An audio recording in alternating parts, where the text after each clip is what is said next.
د ما ډیرو قدرمنو محترمو ورونو او ډیرو پتمنو عزتمندو خوندو، السلام علیکم ورحمت الله وبرکاته. د الله سبحانه وتعالی عظیم رحمت و برکت ته په موږ تاسې مؤمنانو مسلمانانو باندې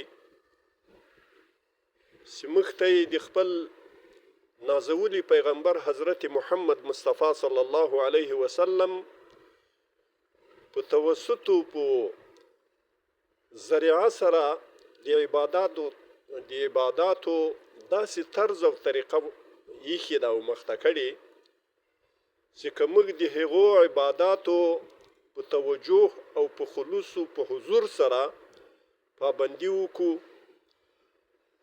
نو موږ به الله بیا له هر قسمه تکلیفه او مصیبت څخه ساتي. خو چې پابندي یې وسي او په توجه سره پابندي وسي.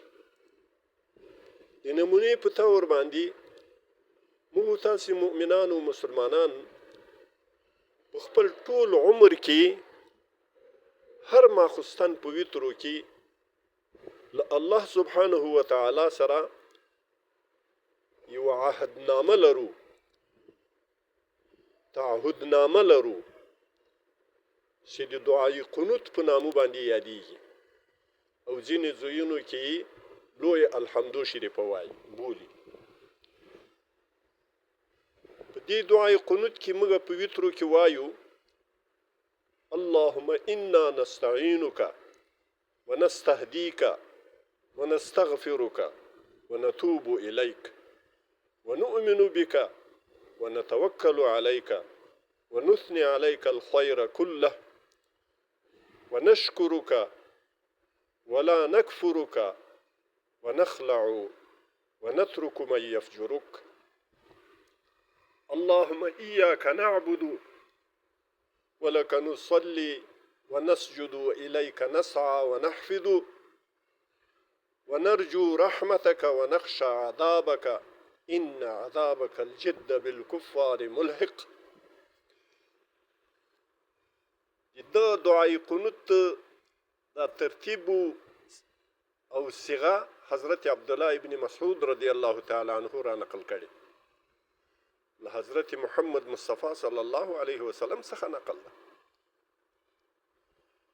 د مؤمنانو او مؤمناتو ورونو خوندو، په دې دعای قنوت کې موږ تاسې درې خواستونه لرو له الله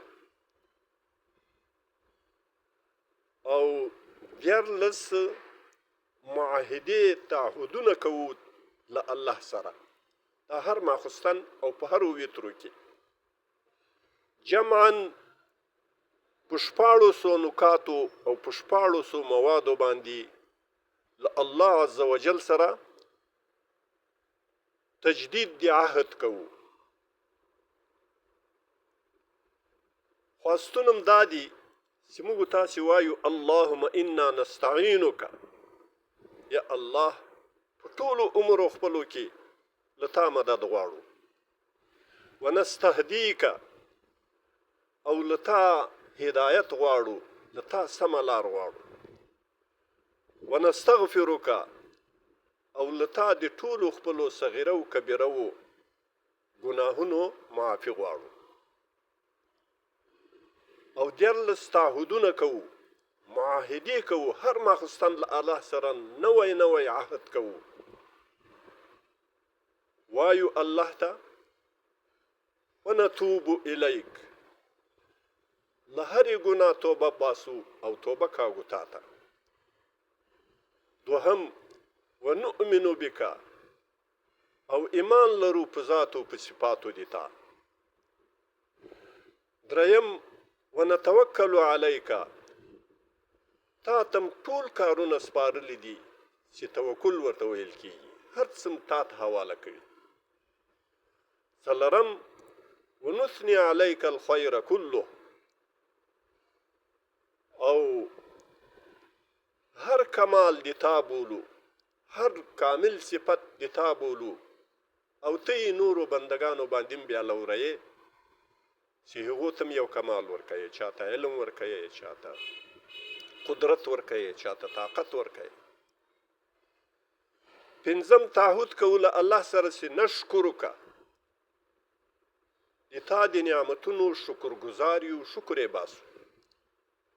شپږم تعهد لرو له الله سره ولا نکفرک، د تا نافرماني نه کوو، د تا له دینه سرغړونه نه کوو.